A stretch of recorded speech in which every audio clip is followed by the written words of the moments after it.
Hello my dear friends, welcome to S class education. कसे आहात सगळे? मस्त मजेत.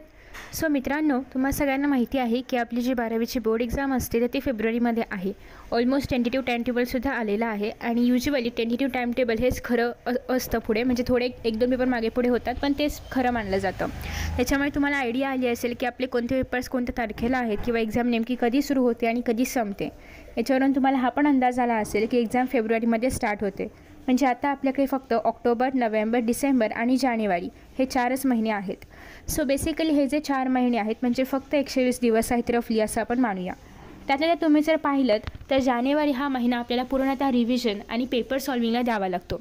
कारण ऑब्वियसली तुम्ही किती अभ्यास केलात आणि तुम्ही पेपर सॉल्व करू शकला नाही दिलेल्या वेळेमध्ये, ते पण प्रेझेंट नाही करू शकलात प्रॉपरली, तर तुमचे मार्क्स त्याच्यामध्ये पण जाऊ शकतात. त्याच्यामुळे पेपर प्रेझेंट कसा करायचा, पेपर सॉल्व कसा करायचा, वेळेत कंप्लीट कसा करायचा, याची पण प्रॅक्टिस तुम्हाला करायला पाहिजे.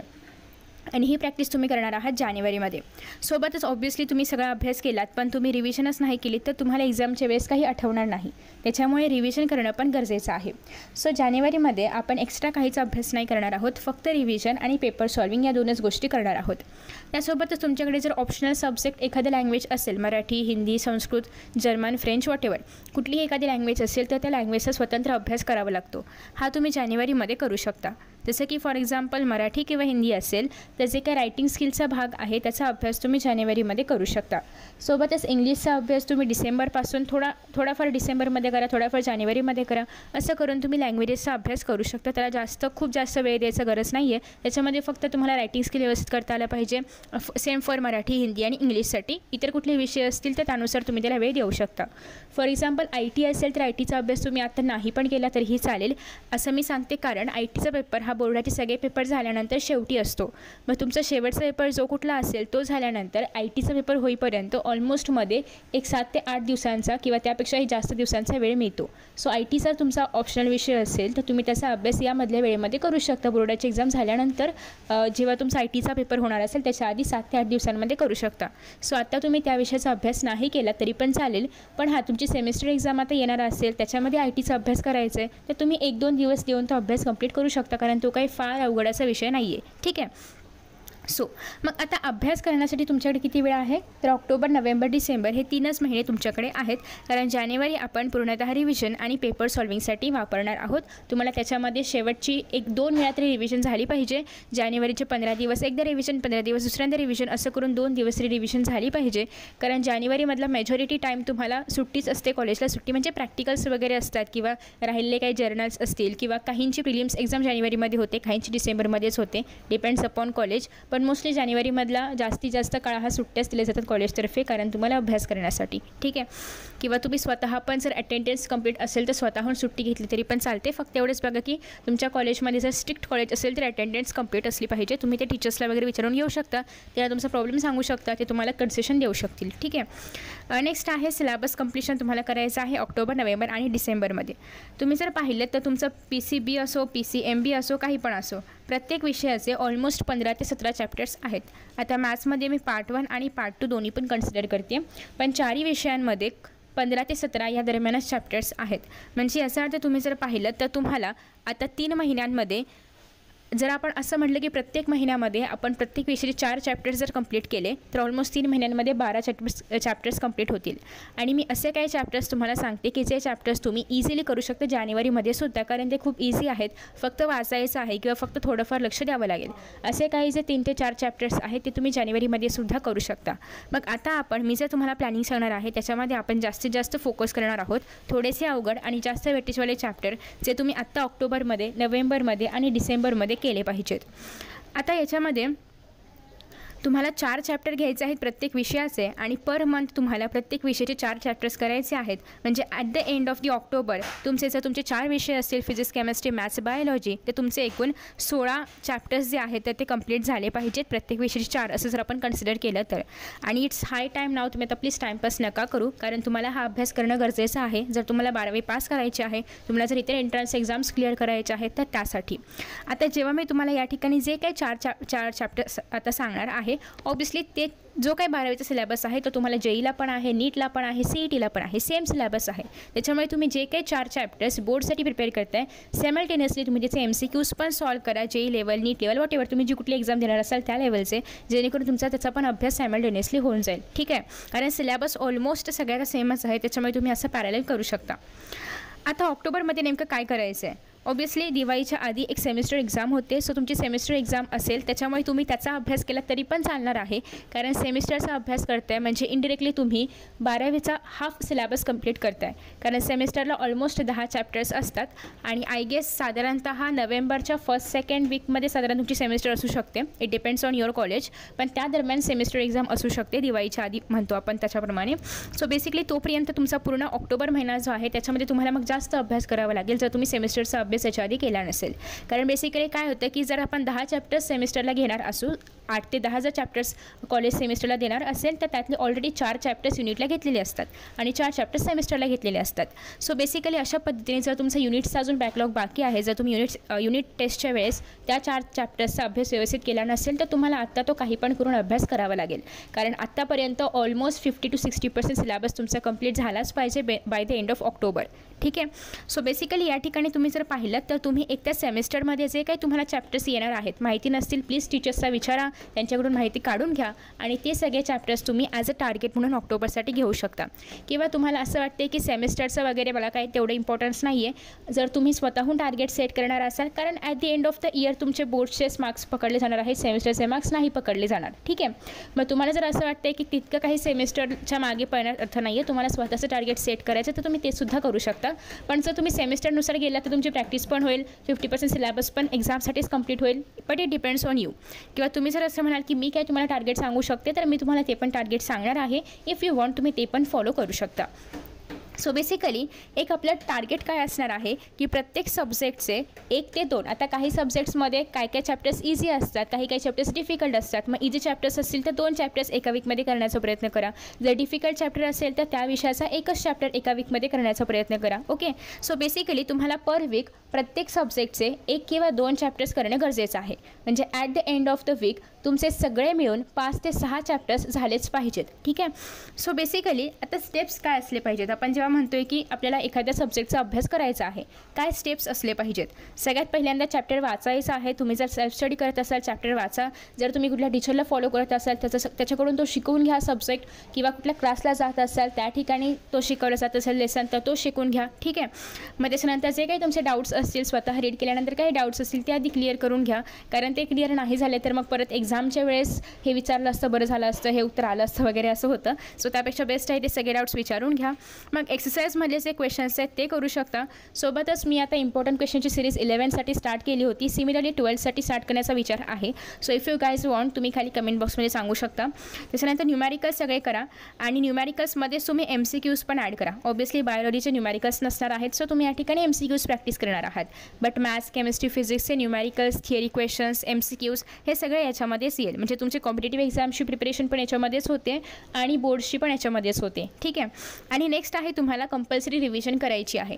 नाही तर तुम्ही आत्ता वाचून काढाल 6 चॅप्टर झाले या वीकमध्ये, पुढच्या वीकमध्ये 6 झाले पण आधीचे 6 विसरून गेलो वगैरे असं नको. कारण आपल्याला हे सगळं फेब्रुवारीपर्यंत एक्झाम होईपर्यंत लक्षात ठेवायचं आहे आणि फेब्रुवारीला अजून 120 दिवस बाकी आहेत. सो तुम्ही आत्ता जो काही अभ्यास कराल तो तुम्हाला 120 दिवसानंतर पण लक्षात राहिला पाहिजे. मग तो कसं लक्षात ठेवायचा? तर यासाठी तुम्हाला ऑक्टोबरच्या फर्स्ट वीकमध्ये जे काही वाचाल ते ऑक्टोबरच्या 3rd वीकमध्ये पुन्हा रिवाईज करायचं आहे. परत नोव्हेंबरच्या 1st वीकमध्ये रिवाईज करायचं आहे. परत नोव्हेंबरच्या 3rd वीकमध्ये रिवाईज करायचं आहे. असं तुम्हाला ऑल्टरनेट वीक्समध्ये हे रिवाईज करावंच लागेल. मी दर आठवड्याला म्हणत नाही आहे, कारण सिलेबस आपला वास्ट आहे आणि आपण इतका वेळ रिव्हिजनला नाही देऊ शकत. मग वेळ असा द्यायचा आहे की 1st वीकमध्ये जे कराल ते 3rd वीकमध्ये रिवाईज करायचं, पुन्हा त्याच्या पुढच्या ऑल्टरनेट वीकमध्ये रिवाईज करायचं. असं करत तुम्हाला ही रिव्हिजन जानेवारीपर्यंत घेऊन जायची आहे आणि जानेवारीमध्ये तुम्हाला ॲक्च्युअल पेपर सॉल्व करायला सुरुवात करायची आहे. ठीक आहे, अलॉंग विथ 2 टाइम्स रिव्हिजन.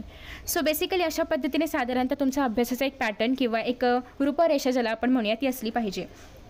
आता मी तुम्हाला काही टार्गेट्स सांगणार आहे की तुम्ही काय काय नेमका अभ्यास केला पाहिजे। सगळ्यात पहिल्यांदा फिजिक्स बघूया आपण। जर तुमचे स्वतःचे टार्गेट्स नसतील आणि तुम्हाला काही फॉलो करायचं असेल तर त्यासाठी मी सांगते। आता या ठिकाणी तुम्ही जर पाहिलं तर हे जे काही चॅप्टर्स आहेत फिजिक्समधले यांचा एक वेगळाच ग्रुप आहे, ठीक आहे। हे जे काही चॅप्टर्स आहेत इलेक्ट्रिसिटीवाले यांचा एक वेगळाच ग्रुप आहे, हे मॅग्नेटिक यांचा एक वेगळाच ग्रुप आहे, ठीक आहे। सो बेसिकली अशा पद्धतीने हे सगळे वेगवेगळ्या ग्रुप्समधले चॅप्टर्स आहेत। हे पूर्ण मॉडर्नमध्ये येतं, यांचा एक वेगळाच ग्रुप आहे। मग आपण काय करणार आहोत, हे जे फिजिक्स आपण 4 भागांमध्ये डिवाइड करतोय तर या 4 भागांमधल्या फिजिक्स आपल्याला प्रत्येक ह्याच्यामधला एक एक चॅप्टर कव्हर करायचं आहे। तुम्ही तुमच्या मनाने कोणतेही घेऊ शकता किंवा सेमिस्टरच्या अकॉर्डिंग घेऊ शकता किंवा तुमच्याकडे सध्या काहीच टार्गेट नसेल तर मी जे सांगते ते फॉलो करू शकता। रोटेशनल डायनॅमिक्स सगळ्यांनी ऑलमोस्ट केला असेल कारण पहिला चॅप्टर आहे, त्याच्यामुळे सुरुवातीला खूप जास्त जोश असतो आणि त्याच्यामुळे पहिला चॅप्टर युजुअली केला जातो। पण तुमच्याकडून जर मिस आउट झाला असेल तर प्लीज हा चॅप्टर करा, याचं वेटेज खूप जास्त आहे आणि याच्यामध्ये खूप जास्त तेच क्वेश्चन्स रिपीट येतात, त्याच्यामुळे तसं पाहायला गेलं तर चॅप्टर करायला इझी आहे। न्यूमॅरिकल्स तुम्ही एक्सरसाइजमधले न करता सॉल्ड एक्झाम्पल्समधले करा, कारण एक्सरसाइजमध्ये न्यूमॅरिकल्स थोडेसे अवघड आहेत जे एक्झाममध्ये तितके विचारले जात नाहीत, ठीक आहे। सो रोटेशनलचे न्यूमॅरिकल्स तुम्ही सॉल्ड एक्झाम्पल्समधले केले आणि PYQs केले तरी पण मोर दॅन इनफ आहे, ठीक आहे। आफ्टर दॅट नेक्स्ट आहे दुसरा चॅप्टर आहे इलेक्ट्रोस्टॅटिक्स। खूप इझी चॅप्टर आहे, पटकन संपेल आणि सोबतच अजून एक घ्यायच्यामध्ये करंट इलेक्ट्रिसिटी, हा पण खूप सोपा आहे, इझिली तुमचा हा चॅप्टर संपेल। याच्यामध्ये KVL KCL असे काही बेसिक गोष्टी केल्या तरी पण इनफ आहे, ठीक आहे। आफ्टर दॅट नेक्स्ट आहे ते म्हणजे magnetic materials, again easy chapter आहे। याच्यामध्ये तुम्ही जर PYQs पाहिले तर काहीच जास्त येत नाही, फक्त पॅरामॅग्नेटिक डायमॅग्नेटिकचा वगैरे डिफरन्स सांगा, शॉर्ट नोट लिहा, एवढंच येतं आणि बाकी एका दुसरा न्यूमॅरिकल आला तर एक्झाम्पल्स लिहायला आले तर एवढंच येतं। सो त्याच्यामुळे हा चॅप्टर पण खूप इझी आहे। आणि मॉडर्नमधला एक चॅप्टर तो म्हणजे dual nature of radiation and matter, हा एक चॅप्टर आहे। काही जणांना मेजॉरिटी ऑफ द टाइम सेमिस्टरमध्ये सेमीकंडक्टर येतो, सो तुम्ही ड्युअल नेचरच्या ऐवजी सेमीकंडक्टर पण इथे ॲड करू शकता, it depends on you.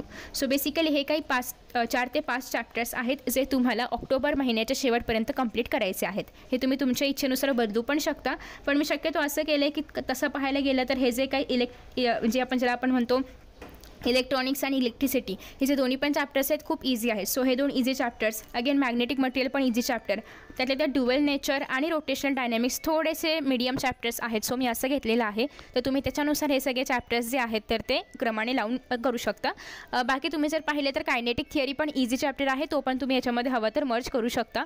After that हे झालं फिजिक्सबद्दल, हे फक्त आहे ऑक्टोबरसाठी, नोव्हेंबरसाठी आपण नोव्हेंबरच्या व्हिडिओमध्ये पाहूया, बट माझं सजेशन आहे की तुम्ही शक्यतो हेच फॉलो करा। आफ्टर दॅट नेक्स्ट आहे ते म्हणजे केमिस्ट्रीसाठी। आता केमिस्ट्रीमध्ये काय काय चॅप्टर्स आहेत, सॉलिड स्टेट, अगेन तुम्ही म्हणाल हा पण आपण खूपदा केलेला आहे। सो इवन खूपदा केलं असला तरी पण तुम्हाला रिवाईज करणं गरजेचं आहे, कारण या चॅप्टरमधून खूप इझी क्वेश्चन्स येतात आणि वेटेज पण या चॅप्टरचं जास्त आहे। सो सॉलिड स्टेट, इलेक्ट्रोकेमिस्ट्री जो मी घेतलेला आहे। नेक्स्ट आहे इनऑर्गॅनिक केमिस्ट्रीमधला एक चॅप्टर, तो म्हणजे एलिमेंट्स ऑफ ग्रुप नंबर 16, 17, 18। थोडेसे जास्त याच्यामध्ये रिॲक्शन्स आहेत, बट तुम्हाला त्या करावेच लागणार आहेत कारण केमिस्ट्रीमध्ये रिॲक्शन्स आहेतच ऑब्वियसली। आणि नेक्स्ट आहे हॅलोजन डेरिव्हेटिव्स, ऑर्गॅनिकमधला एक चॅप्टर मी घेतलेला आहे। आता हा जो शेवटचा भाग आहे केमिस्ट्रीमधला याला आपण म्हणतो ग्रीन केमिस्ट्री किंवा अप्लाइड केमिस्ट्री। सो बेसिकली हे पार्ट्स तुम्ही जर शेवटी जरी केलेत इवन जानेवारीमध्ये तरी पण काही फरक नाही पडणार, कारण हे टॉपिक्स खूप अवघड नाही आहेत, खूप इझी आहेत। तुम्ही अगदी 2-2 तास देऊन पण हे सगळे टॉपिक्स आरामात कव्हर करू शकता। सो तुम्ही हे डायरेक्टली जानेवारीमध्ये केले तरी पण चालतील किंवा तुम्हाला जर आता सेमिस्टरमध्ये प्रिलिम्समध्ये हे टॉपिक्स येत असतील तर तुम्ही ते तेव्हा केले तरी पण चालतील। माझं म्हणण्याचा असा अर्थ आहे की याला जास्त वेळ द्यावा लागणार नाही, सो तुम्ही ते शेवटी पण करू शकता। मग तुमच्याकडे केमिस्ट्रीसाठी साधारणतः 13 चॅप्टर असे आहेत जे खरोखर जास्त वेळ देऊन करायची गरज आहे। त्यातलं पण सोल्युशन, आयोनिक इक्विलिब्रिया या चॅप्टरला पण जास्त असा काही वेळ लागत नाही जर तुम्ही बोर्ड्सच्या दृष्टिकोनातून पाहाल तर। जर तुम्ही एंट्रन्सच्या दृष्टिकोनातून पाहाल तर हे चॅप्टर्स थोडेसे वास्ट आहेत, पण बोर्ड्ससाठी हे जे 2 चॅप्टर्स आहेत आयोनिक इक्विलिब्रिया आणि सोल्युशन ह्याला जास्त वेळ नाही लागणार। सो तुम्ही हे पण याच महिन्यामध्ये केले तरी पण चालू शकतील। बाकी ज्या चॅप्टर्सला मी अजून काही हायलाईट वगैरे नाही केले ते चॅप्टर्स तुम्ही नोव्हेंबरमध्ये वगैरे कव्हरअप करू शकता। थोडंसं ऑर्गॅनिक मी याच्यामध्ये नाही घेते कारण मे बी तुम्हाला जर ऑर्गॅनिक डिफिकल्ट वाटत असेल तर तुम्ही त्याच्यामध्ये अडकून न पडता आधी शक्यतो जे चॅप्टर्स तुम्हाला येत आहेत ते करावे आणि मग तुम्ही नोव्हेंबरपासून ऑर्गॅनिकला स्टार्ट करू शकता। मध्ये दिवाळीची सुट्टी पण येईल, जर तुमचं ऑर्गॅनिक स्ट्रॉंग नसेल तर प्लीज त्या सुट्टीमध्ये स्ट्रॉंग करून घ्या, ठीक आहे। सो बेसिकली शक्य असेल तर solid state, solution, ionic equilibria, electrochemistry, elements of group 16, 17, 18 आणि हॅलोजन डेरिव्हेटिव्स यापैकी ट्राय करा की 4 ते 5 चॅप्टर्स तरी तुम्ही या महिन्यामध्ये कंप्लीट कराल आणि शक्य असेल तर तुम्ही सेमिस्टरचा सिलेबस याच्याशी कोऑर्डिनेट करू शकता। नेक्स्ट आहे बायोलॉजी। आता बायोलॉजीमध्ये जर आपण पाहायचं म्हटलं तर ह्याच्यामध्ये पण ह्या लोकांनी असे भाग केलेले आहेत की हे पूर्ण रिप्रोडक्शनमध्ये येणार आहे. त्याच्यानंतर हे जे सगळे टॉपिक्स आहेत हे वेगळ्या एका भागामध्ये आहेत, हे वेगळ्या भागामध्ये आहेत. ठीक आहे. सो बेसिकली हे जे पहिले 2 रिप्रोडक्शनचे टॉपिक्स आहेत हे दोन्ही पण महत्त्वाचे आहेत आणि दोघांचं पण वेटेज खूप जास्त आहे. पण मे बी तुमचा एखादा टॉपिक यातला राहिला तर तुम्ही आता सध्या प्लांट्स आधी करा आणि वेळ असेल तर मग ॲनिमल्स करा, नाही तर तुम्ही हे नेक्स्ट मंथमध्ये करू शकता. कारण दोन्ही पण टॉपिक्स थोडेसे वास्ट आहेत. So it depends on you की तुम्हाला कितपत करायचं आहे. बट शक्यतो तुम्ही या दोघांपैकी एक तरी आतापर्यंत केला असला पाहिजे. नेक्स्ट आहे ब्ल्यू कलरमध्ये जे काही सगळे टॉपिक्स आहेत यापैकी आपलं जे इनहेरिटन्स अँड व्हेरिएशन आहे जेनेटिक्सवरचं चॅप्टर आणि नेक्स्ट आहे 5वा इव्होल्युशन. सो या दोघांपैकी पण कुठला तरी एक तुम्हाला आता या महिन्यात करायचा आहे. आफ्टर दॅट नेक्स्ट आहे 6, 7, 8, 9 याच्यापैकी एक चॅप्टर तुम्हाला प्लांट्सचा घ्यायचा आहे आणि एक ह्युमन बिंग्सचा घ्यायचा आहे. सो तुम्ही जर पाहिलं तर हा जो 9वा चॅप्टर आहे कंट्रोल अँड कोऑर्डिनेशन याला 11 मार्कांचं वेटेज आहे. पण चॅप्टर तसं अवघड आहे. सो तुम्ही आधी अवघड चॅप्टर करू इच्छित असाल तर तुम्ही हा चॅप्टर घेऊ शकता किंवा त्यापेक्षा इझी आहे तो म्हणजे रेस्पिरेशन अँड सर्क्युलेशन. आणि तुम्ही जर पाहिलं तर प्लांट्समध्ये दोन्ही पण चॅप्टर्स ऑलमोस्ट सेम आहेत. सो बेस्ट आहे तुम्ही 7th चॅप्टर करायला घ्या या मंथमध्ये. ठीक आहे. आफ्टर दॅट 10th, 11th आणि 12th याच्यामधला जो 10th चॅप्टर आहे सगळ्या डिझीजचे सिम्पटम्स, त्याचे प्रिकॉशन्स काय आहेत आणि त्याच्यावरती काय ट्रीटमेंट घेतली पाहिजे याच्यावरतीच हा पूर्ण चॅप्टर आहे. सो तसं पाहायला गेलं तर हा या तिघांपैकी थोडासा इझी चॅप्टर आहे. सो तुम्ही हा नोव्हेंबरमध्ये पण करू शकता. आता तुम्ही सध्या बायोटेक्नॉलॉजी करायला घेऊ शकता कारण थोडासा वास्ट चॅप्टर आहे. कारण यातला जर आपण इझी घेतो तर यातला थोडासा हार्ड घ्यायला पाहिजे. आफ्टर दॅट हे जे पिंकवाले सगळे चॅप्टर्स आहेत हे पण अगेन केमिस्ट्रीप्रमाणेच इझी आहे. तुम्ही हे नंतर पण करू शकता ऑलमोस्ट डिसेंबरमध्ये किंवा जानेवारीमध्ये पण एकदा दोनदा रिवाईज केले तरी पण होतील, जास्त वेळ नाही लागणार. ठीक आहे. त्याच्यामुळे तुम्ही फक्त आत्ताचे मी मार्क केलेले आहेत तेवढे चॅप्टर्स केले फॉर धिस मंथ तरी पण पुरेसे आहेत. आफ्टर दॅट नेक्स्ट आहे मॅथ्स पार्ट 1. आता मॅथ्स पार्ट 1 आणि मॅथ्स पार्ट 2 ऑब्वियसली आपण कंबाईन करणार आहोत. पहिला चॅप्टर खूप इझी आहे, सगळ्यांनी केला असेलच, नसेल केला तर प्लीज करून घ्या या मंथमध्ये. नेक्स्ट आहे मॅट्रायसिस, पण सगळ्यांनी केला असेल. लिनियर प्रोग्रामिंग केला नसेल तर प्लीज करा कारण 4 मार्कांचंच वेटेज आहे आणि 4 मार्काचा प्रश्न याच्यामधून हमखास येतो, त्याच्यामुळे हा एक करू शकता. आणि नेक्स्ट आहे बाकीच्या उरलेल्या चॅप्टर्समधून म्हणजे trigonometric functions, pair of straight line, vectors, line plane यामधला तुम्हाला जो कुठला इझी वाटेल. माझ्या मते तिघांपेक्षा ट्रिग्नोमेट्रिक फंक्शन्स इझी आहे, but again depends on you. 3, 4, 5, 6 पैकी जो कुठला तुम्हाला एक चॅप्टर एक्स्ट्रा करायचा असेल मॅथ्ससाठी प्लीज करून ठेवा कारण मॅथ्सला खूप जास्त वेळ द्यावा लागतो. सो 3, 4, 5, 6 पैकी कुठलाही एक चॅप्टर आणि बाकी 1, 2 आणि 7 तर तुम्हाला कंपल्सरी करायचेच आहेत. ठीक आहे. आता नेक्स्ट आहे मॅथ्स 2. मॅथ्स 1चा आपण खूप जास्त सिलेबस घेतो आहे, ऑलमोस्ट 4 चॅप्टर्स आपण घेतो आहे. सो या मंथसाठी तुम्ही मॅथ्स 2चे फक्त हे दोन्ही पण इझी चॅप्टर्स आहेत. तुम्हाला माहिती आहे वेटेज 10 मार्कांचा आहे आणि पार्ट 2 मोस्टली जर तुम्हाला हार्ड वाटत असेल लाईक इंटिग्रेशन आणि डिफरन्सिएशन तर हे 2 चॅप्टर्सला कुठल्याही प्रकारचं इंटिग्रेशन आणि डिफरन्सिएशन नको आहे. एकदम बेसिक छोटंसं पाहिजे, 1-2% इंटिग्रेशनच फक्त लागतं, बाकी जास्त काही लागत नाही.